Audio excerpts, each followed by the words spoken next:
ዛሬ እግዚአብሔር የሰጠኝ ቃል ኢሳይያስ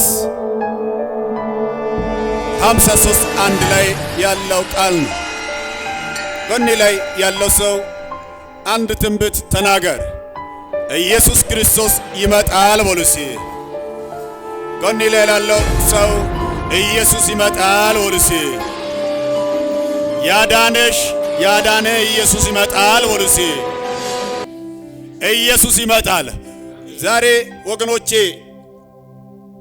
ዛሬ ስለ ኢየሱስ ክርስቶስ ለመናገር ተገድጃለሁ።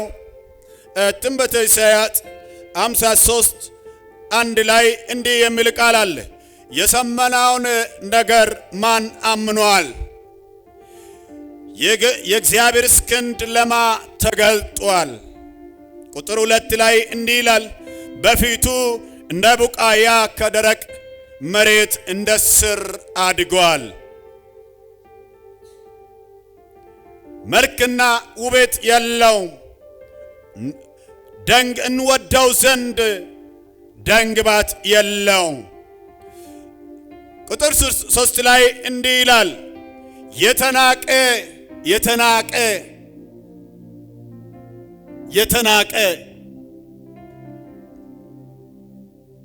ቁጥር 3 ላይ እንደገና የተናቀ ከሰው የተጠላ የሕማም ሰው ደዌንም የሚያቅ ሰው ፊቱን እንደሚሰውርበት የተናቀ ነው ይልና እኛ ደግሞ አላከበርነውም። እኛ ግን አላከበርነውም ይልና ቁጥር 4 ላይ በእውነት ደዌያችንን ተቀበለ ሕመማችንም ተሸክሟል። እኛ ግን እንደተመታ በእግዚአብሔር እንደተቀሰፈ እንደተቸገረም ቆጠርነው ይልና ቁጥር 5 ላይ እርሱ ግን ስለ መተላለፋችን ቆሰለ፣ ስለ በደላችንም ደቀቀ፣ የደህንነታችንም ተግሣጽ በእርሱ ላይ ነበረ፣ በእርሱም ቁስል እኛ ተፈወስን። ቀኝ እጆቻችሁ አንሱና በሱ ቁስል ተፈውሷል በሉሲ። በሱ ቁስል ነው ቁስሌ የተፈወሰው በሉሲ። ቁጥር 6 ላይ እንዲህ ይላል፣ እኛ ሁላችንም እንደ በጎች ተቀበዘብዘን ጠፋን፣ ከኛ እያንዳንዱ ወደ ገዛ መንገዱ አዘነበለ፣ እግዚአብሔርም የሁላችን በደል በእርሱ ላይ አኖረው። ተጨነቀ፣ ተሰቃየ፣ አፉንም አልከፈተ፣ ለመታረድ እንደሚነዳ ጠቦት በሸላቶቹም ፊት ዝም እንደሚል በግ እንዲሁ አፉን አልከፈተም። በጣም የሚያስገርም ነገር ነው ወገኖቼ።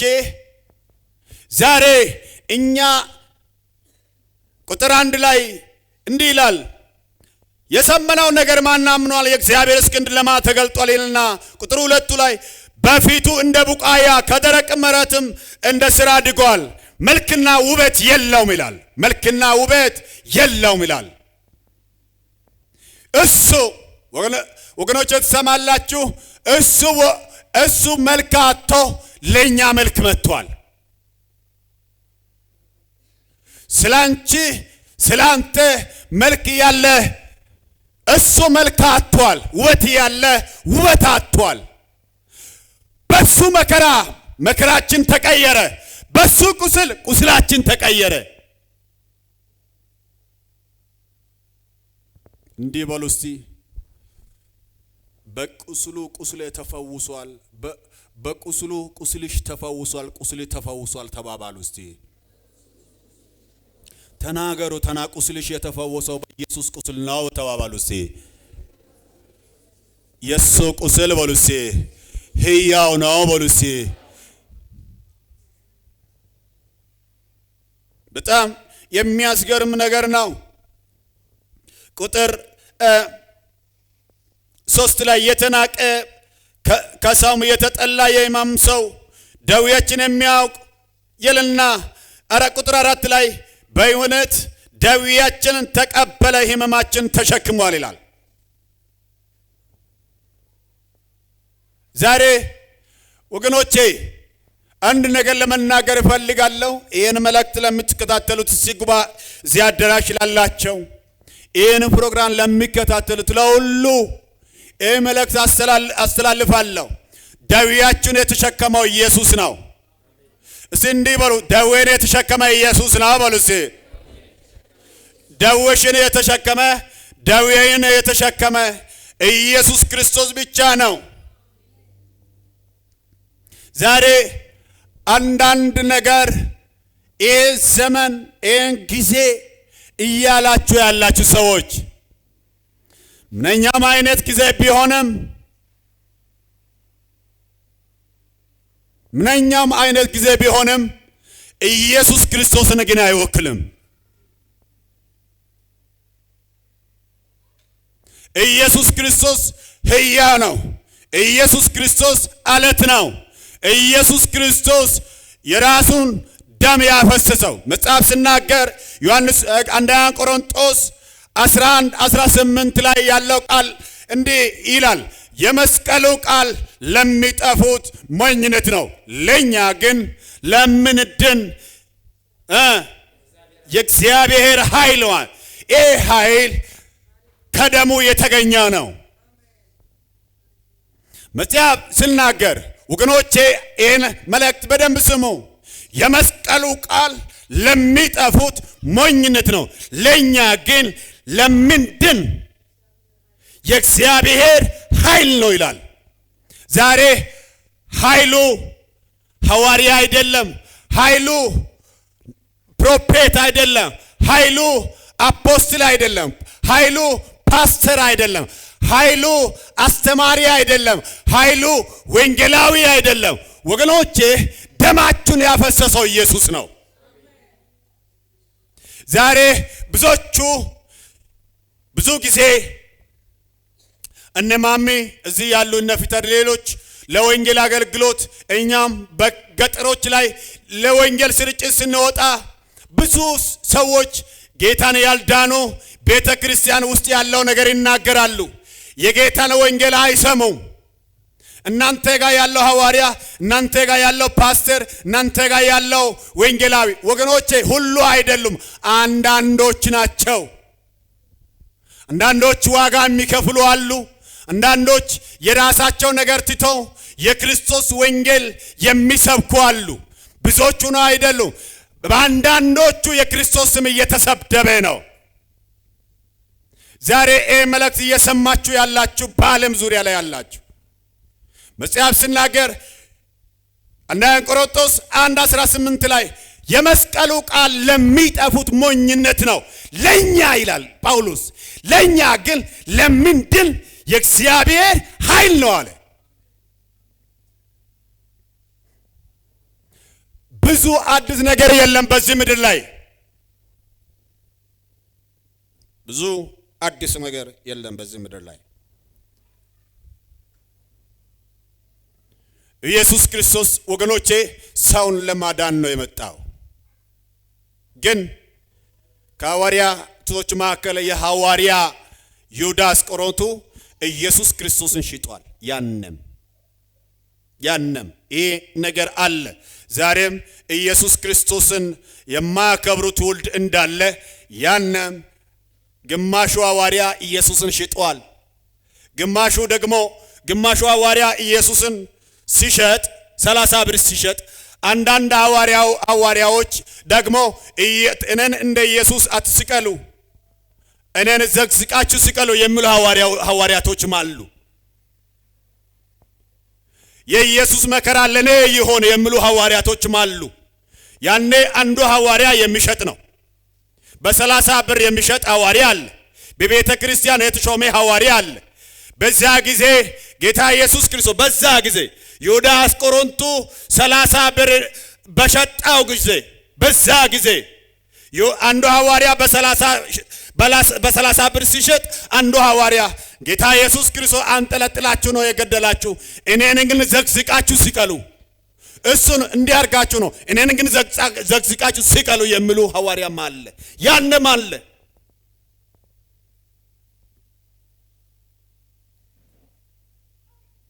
ወገኖቼ ያኔ ሐዋርያው ይሁዳ አስቆሮቱ ለማን ነው የሸጠው?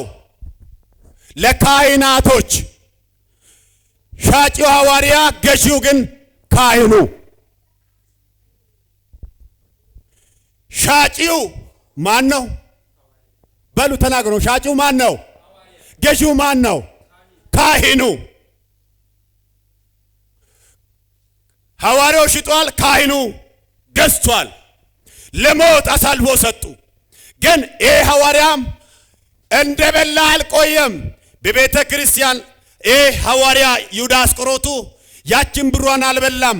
ራሱን በቤተ ክርስቲያን በራፍ ላይ ራሱን በራሱ አንቆ ገደለው።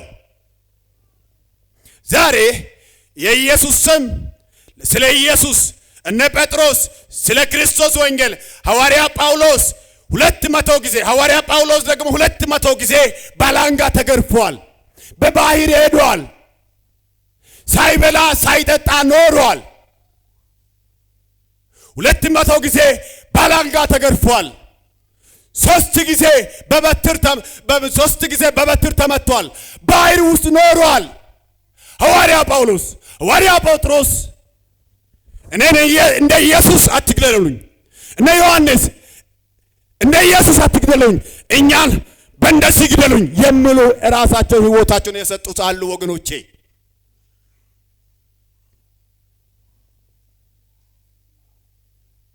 ለምንድን ነው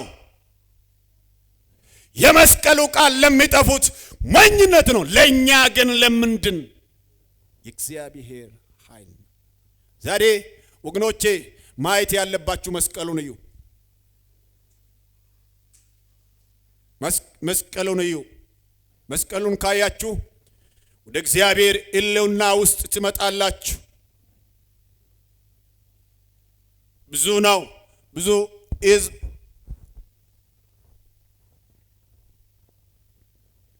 እዚህ ሰፋሪ አካባቢ ወንጌል ከሆነ ቦታ ከማሚ ጋር እየመጣን ማሚ መንገድ ላይ ወንጌል መሰከረች። እኔና እሷ እየመጣን ያለን ወንጌል መሰከረ ለአንድ ሰው። ልክ ነው የምትሰብኩት ኢየሱስ የቱ ጋር እንሂድ?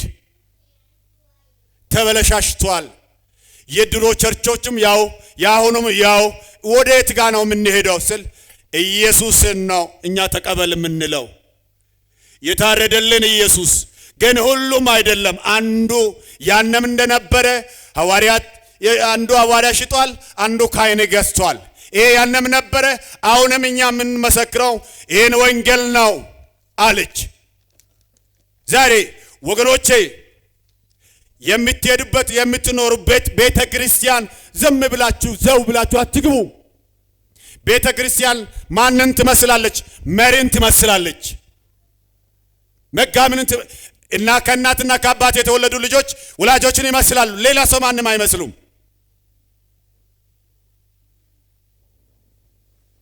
ስለዚህ ቤተ ክርስቲያን ውስጥ ህይወት ዛሬ ሰዎች ብር ህይወት አድርጓል። ወገኖቼ ዛሬ ልንገራችሁ፣ ብር ህይወት አይደለም። ብር መጠቀሚያ ነው። መኪና ህይወት አይደለም፣ መጠቀሚያ ነው። ቤት ህይወት አይደለም፣ መጠቀሚያ ነው። ቤት መኪና በሻምሱ ቤት ማለ፣ በማንም ቤት አለ፣ መኪና አለ። ግን ይሄ ህይወት ግን በክርስቶስ የሚገኝ ህይወት ነው። አሜን በሏ፣ አሜን በሏ። በዚህ ህይወታችሁን በዚህ ቃል አቁሙ። ዛሬ ቤተ ክርስቲያን በዘረኞች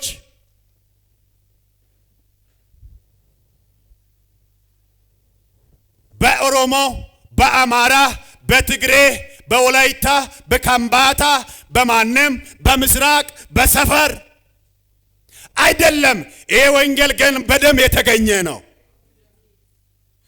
በሉሲ ይሄ ወንጌል በደም የተገኘ ነው። በሉሲ እኔንም ያዳነኝ ይሄ ወንጌል ነው በሉሴ። ያዳናችሁ ይሄ ወንጌል ነው። ይሄ ወንጌል ስበኩ። እጆቻችሁ አንሱ ወይም መጽሐፍ ቅዱሳችሁ አንሱና ይህ ወንጌል በሉሴ ወደ ማዶ ያሻግራል በሉሴ። የሕይወቴ ዋስትና ነው በሉሴ። ይህ ወንጌል በሉሴ የሕይወቴ ዋስትና ነው በሉሴ። ዘመኔ ነው በሉሴ። ዛሬ ብዙዎቹ ስለ እግዚአብሔር ወንጌል ሰምተናል፣ የቱ ጋር እንሆን የምትሉ የእግዚአብሔር ሕዝብ ሆይ የእግዚአብሔር ቅዱሳኖች የሚጸልዩ ለእግዚአብሔር ክብር የሚሰጡ አሉ። በአንዱ ጥፋት ሁሉ አይጨፈጨፍም። ግን የበረከት ቁልፍ መኪና አይደለም። የበረከት ቁልፍ ህንፃ አይደለም። የበረከት ቁልፍ ይህ ማለት መኖር መጥፎ ነው እያልኩ አይደለም። ወንጌል የሚሰራው በገንዘብ ነው።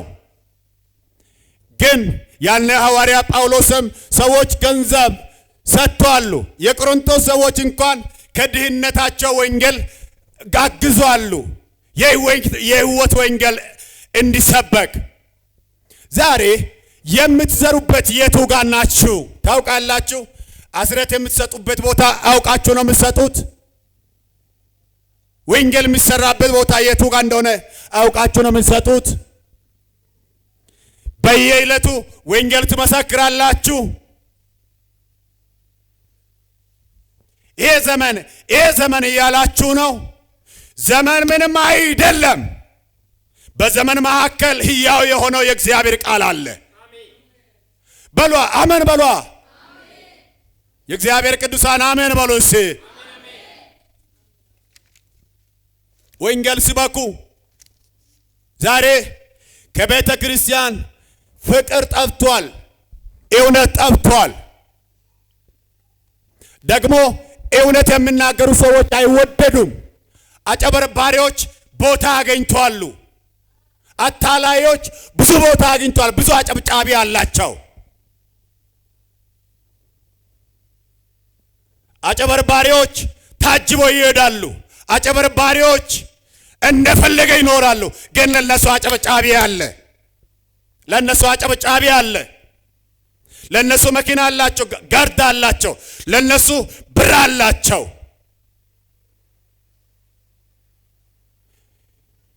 ወገኖቼ ሕይወታችሁ ላይ ኢየሱስን አስከብሩ። ኢየሱስ ይመጣል።